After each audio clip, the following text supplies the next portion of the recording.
Creo que mencionaste algo importantísimo, mencionabas un poco la evolución de los escenarios y naturalmente paralelo a la evolución de los escenarios van evolucionando los actores sociales y sería interesante saber desde tu punto de vista cuáles en este momento cuáles son los actores sociales, políticos y económicos principales que intervienen en Colombia en este proceso de paz y cuál sería su papel protagónico.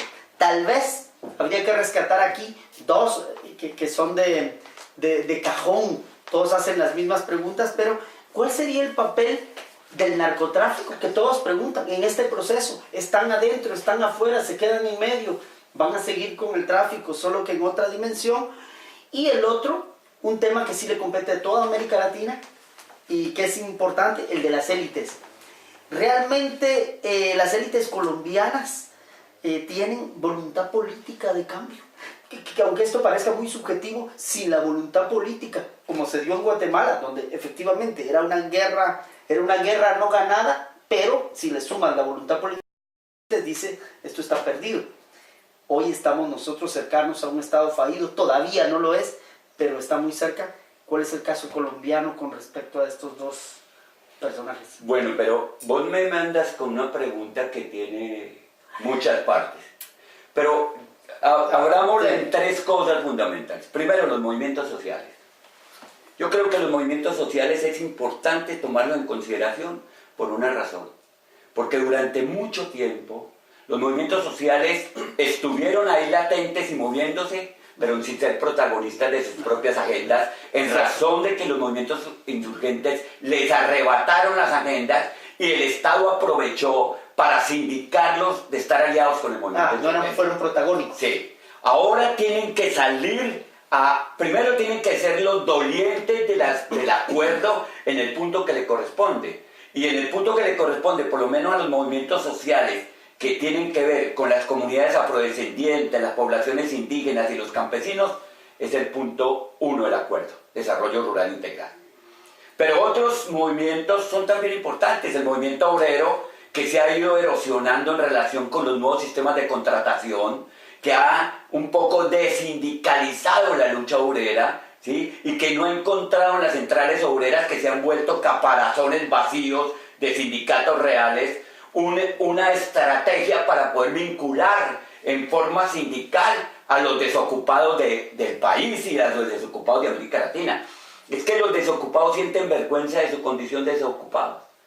Tienen que sentirse sujetos de derecho, sujetos políticos y salir a reivindicar como a comienzos del siglo XX el derecho al trabajo. Y eso lo tienen que hacer los desocupados, que no son los que no quieren trabajo. Unido a un movimiento obrero que tiene que replantearse en sus estrategias y sus acomodamientos en medio de grandes dificultades de inestabilidad laboral y ese tipo de cosas, y los salarios. Pero ese movimiento obrero tiene que trabajar. Al otro lado están nuevos movimientos que constituyen nuevas ciudadanías. Los jóvenes, las mujeres, los ambientalistas, los defensores de derechos humanos, bueno, una gran cantidad de actores que son protagonistas de la lucha y que han ido llenando nuestra historia de sacrificio y de muerte. Es que nosotros desde la firma del acuerdo hasta hoy, estos son 2 años, del 2016 al 2018, van 420 muertos. Muertos que son defensores de derechos humanos, muertos que son excombatientes, muertos que son reclamantes de tierra, muertos que son ambientalistas luchando contra las transnacionales y la extracción minera en nuestros territorios. Es decir, muertos que son capital social sacrificado en términos de demandas colectivas. ¿Entiendes? Entonces esos elementos son centrales para poder configurar los actores. Los otros son actores políticos. Los actores políticos nuestros son los partidos tradicionales fragmentados ahora en múltiples partidos y movimientos políticos, porque pasa una cosa. No fue la crisis ideológica generada por el derrumbe del comunismo ni del socialismo lo que pasó. Es que hay una crisis ideológica mundial. Es decir, desapareció la ideología de la política y lo que hay ahora son empresas electorales con marketing electoral, donde aparecen y arman el candidato y lo colocan a disposición de la gente. Es decir, no hay un componente ideológico en los partidos, y los partidos todos están configurados en torno a intereses específicos, o bien de las élites económicas, o bien de las clases corruptas en nuestros estados. Entonces, aquí hay un problema de que la política dejó de ser un elemento de la función pública y del servicio público y se convirtió básicamente en operadores de la política. Desaparecieron los estados. Hoy no hay estados, hay gobiernos, y el gobierno organiza la administración del territorio y de la población a su propio acomodo. No existen anclajes jurídico-constitucionales sólidos, cambian las constituciones a su acomodo, la ponen a sus propios servicios. Entonces es una situación absolutamente compleja en relación a eso. Como consecuencia del proceso de paz se presentó un intangible fundamental. Yo creo que también se presentaron en algunas regiones de Centroamérica, y es que la gente comenzó a agruparse frente a una propuesta como la Colombia Humana, que logró sumar 3.500.000, 6.500.000, 8.050.000 votos, y arrinconó a todos los partidos tradicionales en un único bloque que alcanzó 12.5 millones de votos. Y después en la consulta que se hace contra la corrupción salen 11.5 millones de colombianos a votar, que esa es una votación significativa en términos de la lucha contra la corrupción. Pero también la lucha contra la corrupción en términos legales, electorales, la perdimos. O sea, es un país que vota por la guerra y vota a favor de la corrupción. Eso es absolutamente inviable de una... ¿Por qué ocurre eso en nuestros pueblos? ¿Por qué ocurre eso? La pregunta es, ¿por qué está ocurriendo eso? ¿Sabe por qué está ocurriendo eso? Porque nuestras sociedades se han despolitizado. No existe una cultura política del conjunto de la sociedad que le permita avanzar en el camino de posesionar la práctica política ciudadana como un derecho fundamental, pero además como una obligación ciudadana. Y esto está unido a otro elemento que me parece terrible. Y es que la despolitización separó a las comunidades del ejercicio de la práctica política institucional en el ejercicio electoral. Entonces lo que tenemos es un abstencionismo estructural. La gente no cree en el sistema político, no cree en el sistema electoral, no va a votar, y con la poca votación que hay se eligen de manera ilegítima los mandatarios y gobiernan a su acomodo. Entonces esos elementos, más otros actores que vos has señalado, la fuerza pública, con las características que tienen las fuerzas públicas de nuestro continente, que son fundamentalmente agentes de la política de seguridad norteamericana, que se forman en las escuelas norteamericanas, que siguen los planteamientos norteamericanos en términos no solo de lo que fue la doctrina de la seguridad nacional, sino después la lucha contra el terrorismo y ahora la lucha contra el narcotráfico, contra el crimen organizado transnacional, etcétera, etcétera. Están esos actores con esas características consumiéndose gran parte del presupuesto y siendo punta de lanza en conflictos regionales.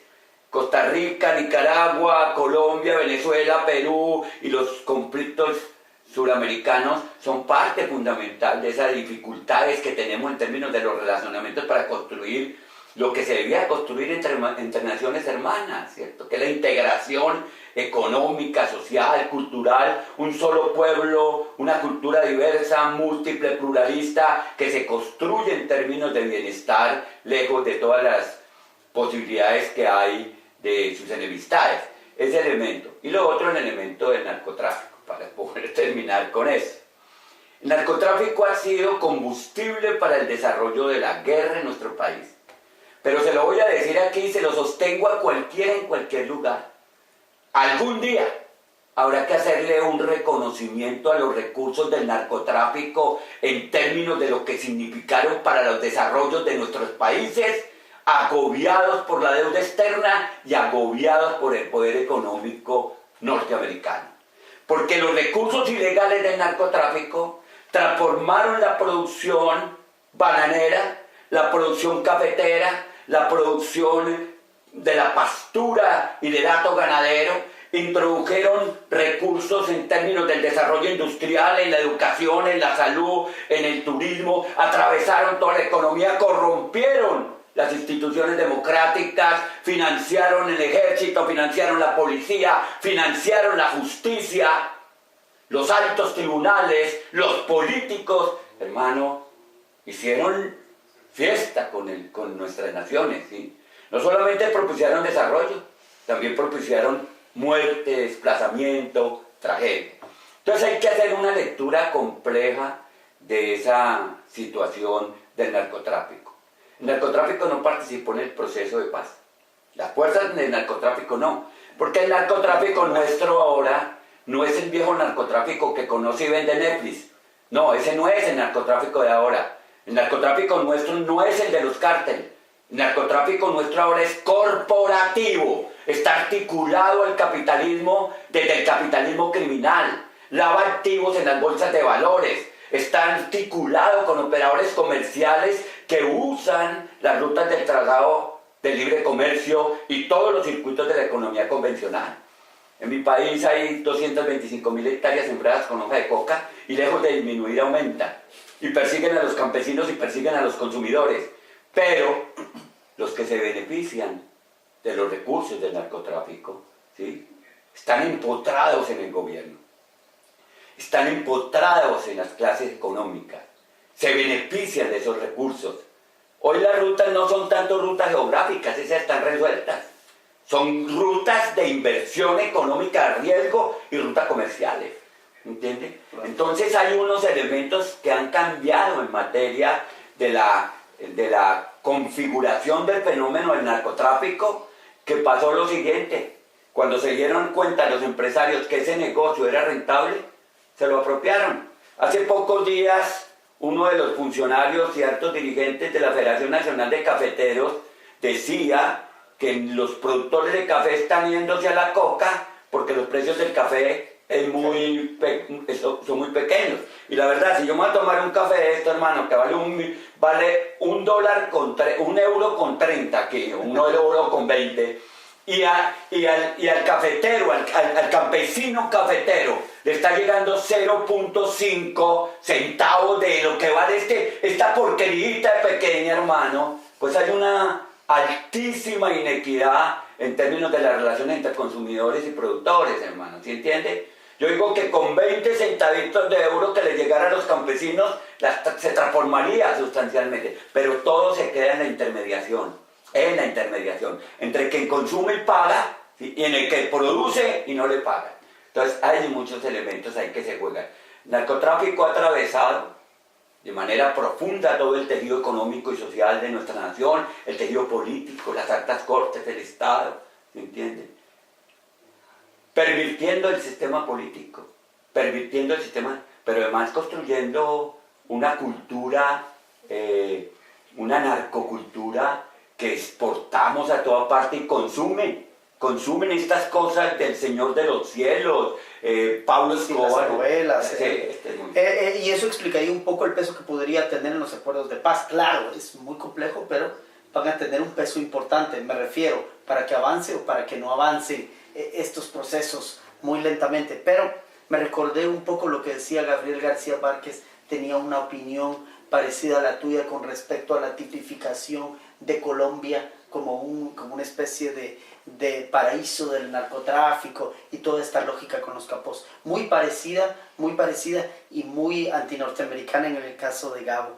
Y me paso precisamente a la próxima pregunta, que tiene que ver también con el narcotráfico, pero más en el plano geopolítico.